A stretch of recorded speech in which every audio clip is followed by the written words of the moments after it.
Last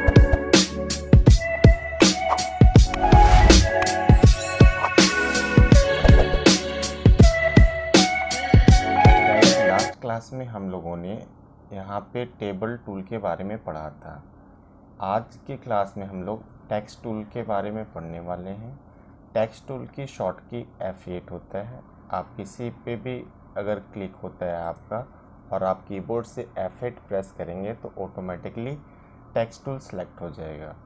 यहाँ पे text लिखने के दो तरीके होते हैं। पहला तरीका, आप टेक्स्ट को फ्रेम बना के लिखेंगे, इस तरह से फ्रेम बनाएंगे और यहाँ पे आप टाइप करेंगे।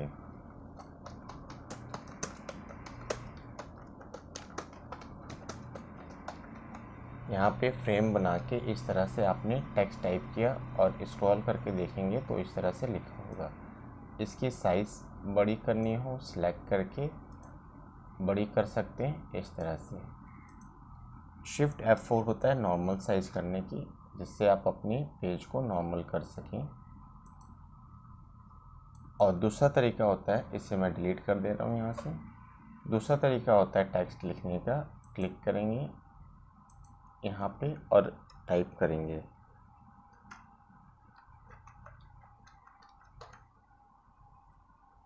और यहाँ से पिक टूल लेना है और आपको यहाँ से कॉर्नर से इसे स्ट्रेच कर देना है। तो दूसरा तरीका आप इस तरह से लिख सकते हैं। टेक्स्ट को स्क्रॉल करेंगे, यहाँ से लिखे हुए का फ़ॉन्ट स्टाइल चेंज करना हो, इस तरीके से आप जैसे भी चाहो वैसे फ़ॉन्ट स्टाइल आप चेंज कर सकते हैं अपने टेक्स्ट। यहाँ से मैंने एरियल ब्लैक किया और यहाँ पे ऐसे रख दिया।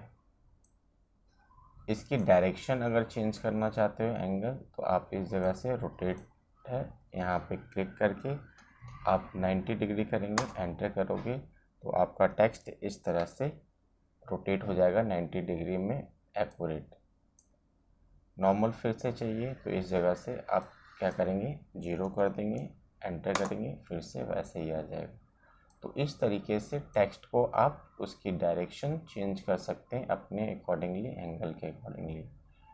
इस टेक्स्ट को यहाँ से मैंने माउस के लेफ्ट बटन से उठाया और राइट क्लिक कर दिया, तो सेम उसके जैसा ही एक और टेक्स्ट बना हुआ आ जाएगा। इस टेक्स्ट का कलर चेंज कर दिया मैंने, यहाँ से ब्लू, डार्क ब्लू किया और लाइट ब्लू कर दिया। यहाँ पे क्लिक करेंगे और इसमें आके यहाँ पे एक ऑप्शन है ट्रांसपेरेंसी टूल, इस पर क्लिक करना है। माउस से इसे इधर की ओर लेके आएंगे, ऐसे ट्रांसपेरेंट हो गया वन साइडेड, और इसे भी सिलेक्ट करेंगे और दूसरे साइड से इसे भी ट्रांसपेरेंट कर देंगे कुछ इस तरह से। इसे सिलेक्ट किया, शिफ्ट के साथ इस वाले को भी सिलेक्ट करें, सिर्फ ओनली T प्रेस करेंगे तो ये टॉप में चला जाएगा और C प्रेस करेंगे सेंटर में आ जाएगा। F9 फुल स्क्रीन, तो आप देखोगे कि इस तरह से कंप्यूटर लिखा हुआ आ जाएगा और इसके साथ ही ये अटैच हो गया दोनों हमारा टेक्स्ट। F9 फुल स्क्रीन इस तरह से लिखा जा सकता है। ये अलग अलग है, कंट्रोल G से ग्रुप कर देंगे तो ये दोनों एक साथ हो जाएगा। अब जब भी मूव करेंगे तो ये दोनों एक साथ ही मूव होगा। शिफ्ट F4 होता है नॉर्मल साइज करने की शॉर्ट की। नेक्स्ट ऑप्शन है हमारा, यहाँ पे आप देखेंगे बेसिक शेप्स हैं, इस पर क्लिक करेंगे तो इसकी प्रॉपर्टीज़ में आप देखेंगे यहाँ पे आके कि सारे बेसिक शेप शो करके दिखाता है। क्वेश्चन भी पूछा जाता है कि बेसिक शेप्स के अंदर टोटल शेप्स कितने होते हैं, तो आप काउंट कर लें, 2 2 और 1 5 हो गए, 5 5 5, टोटल बेसिक शेप्स 15 होते हैं इसके अंदर। यहाँ से किसी तरह का शेप बनाओगे तो इस तरह से शो करके दिखाएगा। ये सारे डिफरेंट टाइप्स ऑफ शेप्स हैं इस तरह।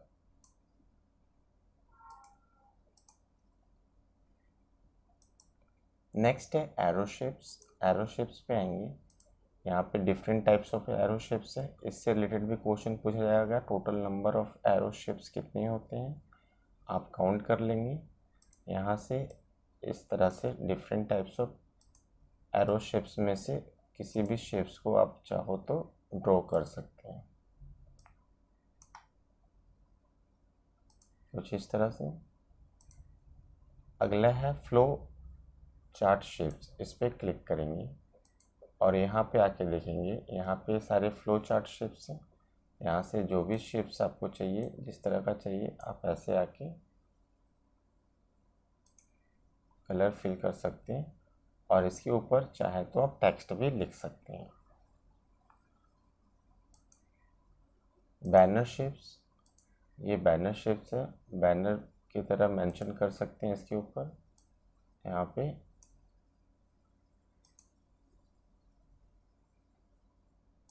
अगले ऑप्शन पे आते हैं, नेक्स्ट है कॉल आउट शेप्स, कॉलिंग के लिए होते हैं। इस तरह से मेंशन कर सकते हैं कॉलिंग के लिए। शिफ्ट F4 नॉर्मल साइज कर दें।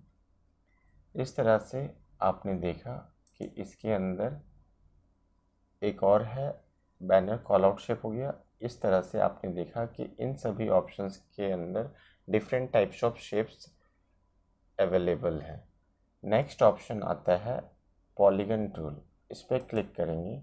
यहाँ से आप पॉलीगन ड्रॉ कर सकते हैं। इसकी मिनिमम साइडेड कॉर्नर 5 है, मिनिमम साइडेड कॉर्नर 3 होता है और मैक्सिमम साइडेड कॉर्नर 100 होगा। तो इस तरह से आप पॉलीगन ड्रॉ कर सकते हैं। अगले ऑप्शन पे आते हैं स्टार शेप्स। यहाँ पे आप देखेंगे कि different types of star shapes तो इसके अंदर तो थे। यहाँ से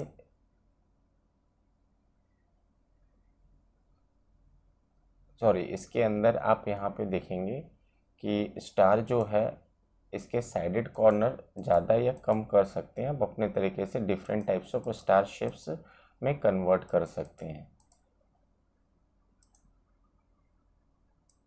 इस तरह से आप चेंज कर लें।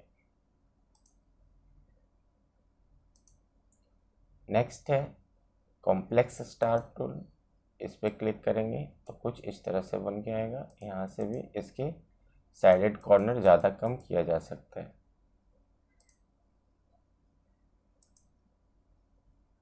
ग्राफ पेपर, इस पर क्लिक करेंगे। यहाँ से आप ग्राफ पेपर की तरह ड्रॉ कर सकते हैं।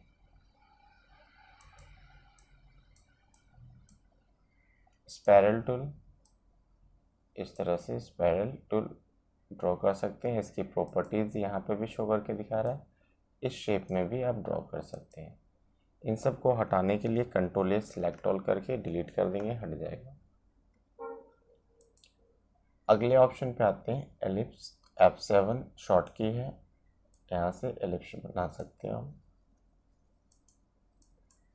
3 पॉइंट एलिप्स टूल, इस तरह से लाइन ड्रॉ करेंगे, इस तरह से एलिप्टिकल टूल बनेगा। इसी तरह रेक्टेंगल टूल है, यहाँ से ऐसे रेक्टेंगल ड्रॉ कर लें। 3 पॉइंट रेक्टेंगल टूल, इस तरह से जैसे ड्रॉ करोगे उसी डायरेक्शन में मूव होगा। स्मार्ट फिल टूल, ये कमाल का टूल है। इससे क्या होगा कि आप जितने एरिया में फिल करोगे उतने एरिया में ही कलर फिल होता है। इसका यूज़ काफ़ी जगहों पे यूज़ किया जा सकता है। यहाँ से ऐसे आप उतने हिस्से को बाहर निकाल सकते हैं। साथ के साथ इसका कलर भी चाहो तो आप चेंज कर सकेंगे। ये भी स्मार्ट ड्राइंग टूल काम का है। यहाँ से अगर लाइन थोड़ी टेढ़ी मेढ़ी होती है तो ये अपने आप सीधी हो जाती है। अगर आप सोचोगे सर ऐसे ऐसे कर लूँ तो फिर सीधी होगी, नहीं, इस तरह से सीधी नहीं होगी, स्मूथनेस हो जाएगी उस लाइन के अंदर, कुछ इस तरह से। अगर थोड़ी बहुत भी टेढ़ी है तो वो इस तरह से सीधी हो जाती है। चाहे हॉरिजॉन्टल भी आप कर लो या वर्टिकली भी कर लो। यहाँ से ऐसे करेंगे तो इससे भी स्ट्रेट कर देगा।